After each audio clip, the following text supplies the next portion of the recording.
जन्माष्टमी के दिन वृंदावन में एक रहस्यमयी साधु के साथ हुआ अद्भुत चमत्कार देखकर आपके पैरों तले जमीन निकल जाएगी। जन्माष्टमी का त्योहार समीप है और वृंदावन श्री कृष्ण के लिए अत्यंत प्रसिद्ध है। हर साल जन्माष्टमी के दिन वृंदावन में कुछ ऐसे चमत्कार देखने को मिलते हैं कि जिससे यह बात समझ आ जाती है कि इस धरती पर श्री कृष्ण का अस्तित्व आज भी मौजूद है। भारत में कई सारी ऐसी कहानी, ऐसे रहस्य और चमत्कार छिपे हुए हैं जो समय समय पर कुछ ऐसी कहानियों के रूप में उभरते हैं कि जिसे सुनकर या देखकर विश्वास ही नहीं हो पाता। आज की घटना एक ऐसे साधु की जिनके साथ जन्माष्टमी के दिन कुछ ऐसा चमत्कार हुआ कि जिसे सुनकर आपके भी होश उड़ जाएंगे। तो चलिए आज की घटना की शुरुआत करते हैं, लेकिन उससे पहले यदि आप भी श्री कृष्ण के सच्चे भक्त हैं तो कमेंट बॉक्स में जय श्री राधा कृष्णा जरूर लिखें और इस चैनल को सब्सक्राइब करना ना भूलें। आज की घटना है छत्तीसगढ़ में रहने वाले एक साधु नंद दुलारे की। छत्तीसगढ़ की एक भव्य मंदिर में यह साधु रहते थे। नंद दुलारे जी संत महाराज एक रहस्यमयी साधु थे। इनके द्वारा कही हर बात सत्य हो जाती थी और छत्तीसगढ़ में श्री कृष्ण के मंदिर में अक्सर उनके प्रवचन कीर्तन हुआ करते थे। शुरू में नंद दुलारे जी ने काफी अच्छे काम किए। निःशुल्क कई प्रवचन करवाए, लोगों में दान किया, गरीबों को खाना खिलाया। नंद दुलारे जी संत महाराज अपने कामों और अपने रहस्यमय शक्ति और विद्या के कारण काफी प्रचलित। दूर दूर से भक्त उनके पास अपनी समस्याएं लेकर आते थे और वह उनकी सभी समस्याओं को खत्म कर देते थे। धीरे धीरे कर नंद दुलारे जी संत महाराज अपने इन कामों में खूब पैसे कमाने लगे। इससे मंदिर को भी काफी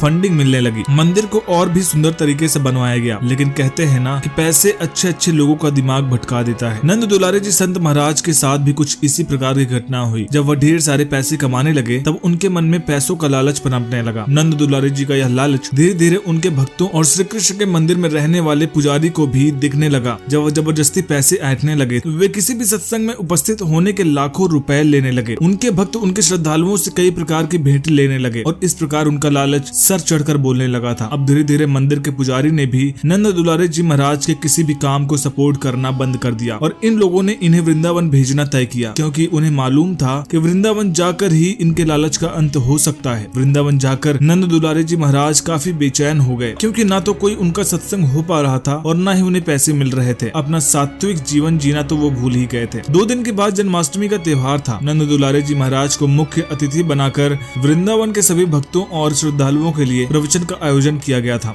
हमेशा नंद दुलारे जी महाराज अपने प्रवचन में दान दक्षिणा और संतों की सेवा की बात करते थे और श्री कृष्ण के भक्तों से ढेर सारे पैसे ऐंठते थे। लेकिन इस बार ना जाने उनके मुख से इस प्रकार के शब्द निकले ही नहीं। वे श्री कृष्ण की कहानियां, उनकी लीलाओं का जो गुणगान करने बैठे तो बस उसमें ही रम गए। जन्माष्टमी के दिन जब नंद दुलारे जी महाराज प्रवचन खत्म कर अपने कमरे में लौटे तो उन्होंने देखा कि उनका कमरा सोने, चांदी, जेवरों और पैसों से भरा हुआ था। तब पर आश्चर्य वाली बात यह थी कि पैसे और जेवर देखकर जिन साधु के मन में लालच उत्पन्न होने लगता, वह साधु इन सभी चीजों को देखकर घृणा करने लगा और इन सभी चीजों को लेकर वृंदावन के गरीबों और मजदूरों में बांट दिया। नंद दुलारे जी महाराज का यह रूप देखकर उनके सभी भक्त श्रद्धालु मंत्र मुग्ध हो गए। नंद दुलारे जी महाराज का मन अब धीरे धीरे परिवर्तित होने लगा था। उनके मन से लालच और द्वेष खत्म हो रहा था। उन्हें एहसास हो गया था कि श्री कृष्ण के भक्ति में ही परम आनंद है, ना कि पैसों में। जब वे अपने कमरे में दोबारा लौटे तो वहाँ एक छोटा सा बच्चा बांसुरी लेकर बैठा हुआ था। उसका मुख माखन से भरा हुआ था और बड़े ही सुंदर वेशभूषा में छोटी छोटी प्यारी आंखों के साथ वह नंद दुलारे जी महाराज के सामने आकर खड़ा हो गया और कहने लगा कि मुझे तुम पर बहुत गर्व है। तुम यूं ही अपने और मेरे भक्तों का ख्याल रखते रहो और उन्हें सही मार्गदर्शन देते रहो। और इतना कहकर वह वहाँ से गायब हो गया। नंद दुलारे जी महाराज को आभास हो चुका था कि यह लड़का हो ना हो श्री कृष्ण ही थे और तभी रात के 12 बज गए और श्री कृष्ण का जन्म हुआ और पूरा वृंदावन खुशी के साथ, हर्षो उल्लास के साथ अपने बाल गोपाल के जन्म दिवस पर झूमने लगा, नाचने लगा और उत्साह मनाने लगा। ये वीडियो कैसी लगी हमें कमेंट बॉक्स में जरूर बताइएगा। वीडियो पसंद है तो वीडियो को लाइक करिएगा, शेयर करिएगा और चैनल को सब्सक्राइब करना मत भूलिएगा। जय श्री कृष्ण।